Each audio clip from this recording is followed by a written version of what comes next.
try it again, and they put up the. Where am I? What is this called? Well, it's called. The people who put the garden call it the Mission Greenway. This is the Mission Greenway. Yeah. These are all their cars for just that little the garden? Parking cars? Well, those cars are parked by the people in the preschool. And it's like teachers of the preschool. Those cars are probably people who live in the condos. So everybody's parked there illegally. Well, no, they're not, because there's no ownership on how you on look the, at it. the, Yeah. the cop, If it's just an alley, I used to manage a a place up above UC Medical, Mm-hmm. and they what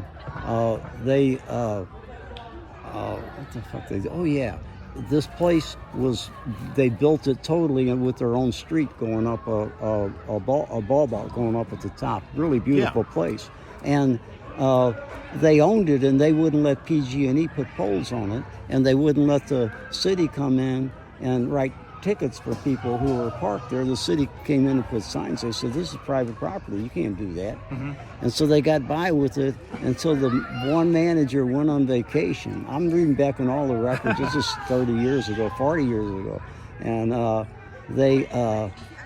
when the guy was on vacation, gone for a month, PG&E put all the poles through, and the city came up and put parking shit and started giving tickets, and there was nothing they could do. It's private property, you know. This is not even private property. It looks like it's going to good use, though.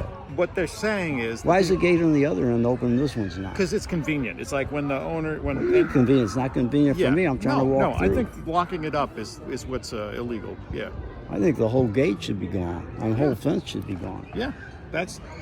They can still park here. They can still park here, but they'd have to compete with the neighbors for the space. Right. Yeah. That's righteous to me. I don't think anybody should have a permit. They've got they just use it for parking. Huh? Yeah. The kids don't use the garden. The garden's probably toxic anyway. The railroad. Do those things touch ground? What's that? Do those things touch ground? Because they're on a spur of railroad. There's brakes locking for 100 years. So this definitely is poison. Okay, well that's why they put in boxes and they brought in soil from someplace else. Well, I admire them. I'll walk over to the other side and see if I can have a walk through for old times.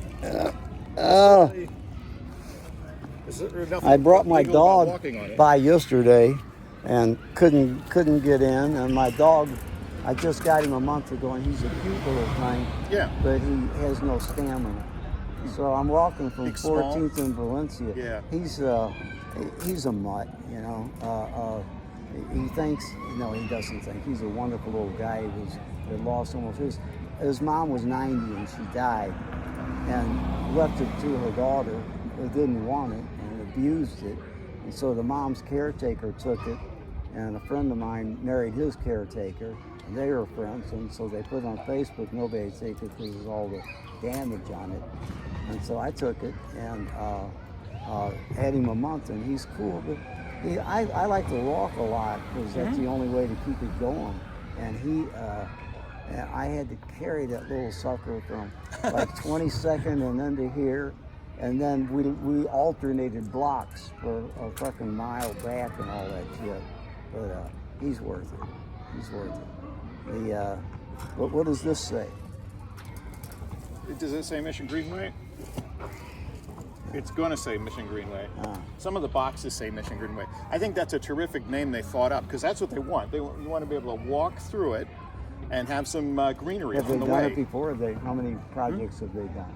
Well, the one person is a guy named Tree Rubenstein, and he's done, there's like a community garden across the street, there's one on 23rd. He's been doing community gardening for a long time, and he's the one who has tried persistently to do something in here. And the people who were around, who were owning it before said, no, don't. And he's just so accommodating, he didn't. What people own it? Well, there's a green building up there that was behind your warehouse. It used to manufacture furniture, then it was rented out to artists. And the gray thing is a condo building now, but it used to be the Western Plywood Company. So, you know... They tore down Western Plywood. Yeah. So in the last 5 years, like everybody who was around back in the railroad days is gone, and so Tree thought, okay, I've got new people to deal with, let me try and do it again. But, you know, the new owners are just want the same thing. They just want some space where they can park and lock the gate, and parking is. But there aren't any new owners. Well, the preschool is about 3 years old. They don't own this No, they site. don't. No, but they're trying to. They're stretching it. You're squatting too. But you're not, because there's no authority to answer to. Yeah. What else? I don't know. The city doesn't come in here at all, I guess, huh? No, but very interesting thing happened just last night. The people who just bought the warehouse, they wanted to replace the gate over there, and the gardeners appealed the permit. They said, no, you can't get a permit if you don't own the land. You can't put a gate on it. You can't put a lock on it either if you don't own it. But the only issue that could be discussed at this hearing was, do you deserve this permit? And the answer was no. You have to sign it. Only the owner or the agent of the owner can sign it, and that isn't true. Why didn't they get the owner to sign it? Well, because there's no owner. There's no owner for this land. When the railroad, when it was revealed in court that the railroad didn't have didn't really have a title, they just had an easement.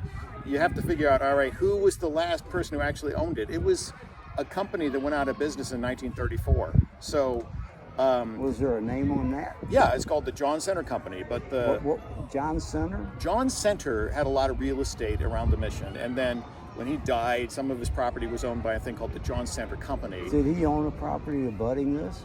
He owned the top half of this whole block. In 1912, it had one owner in the south and one owner in the north, and so no descendants. Well, but it didn't. It wasn't owned by a person when it went from him as a person to this thing called the John Center Company. They had 64 shares, so it probably had multiple owners. But it was also, they just closed it. At some point, they shut down that corporation, which they were was trustees of the estate or something. Well, I used to be a special ed teacher. I've been in court a lot. Yeah. I don't know what the rules were in 1934, but it was totally and legally dissolved. You got the paperwork is on file. What about the property associated with it? Well, they didn't know they had this property. They at that point they certainly must have known they owned the buildings. Well, if you think about it, if they had sold off all the property around the stretch, and the stretch in the middle was being used by the railroad in 1934.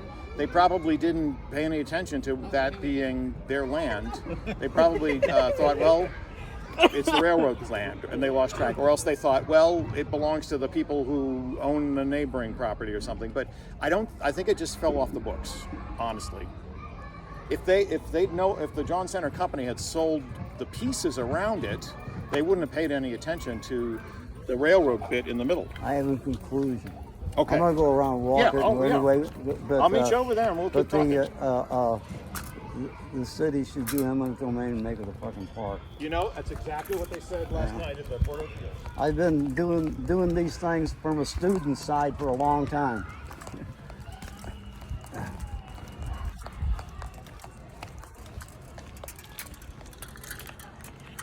Anyway, John Center Company, huh? The heirs of John Center, and it's dissolved and blah blah blah, and that's an interview, and we're going to close.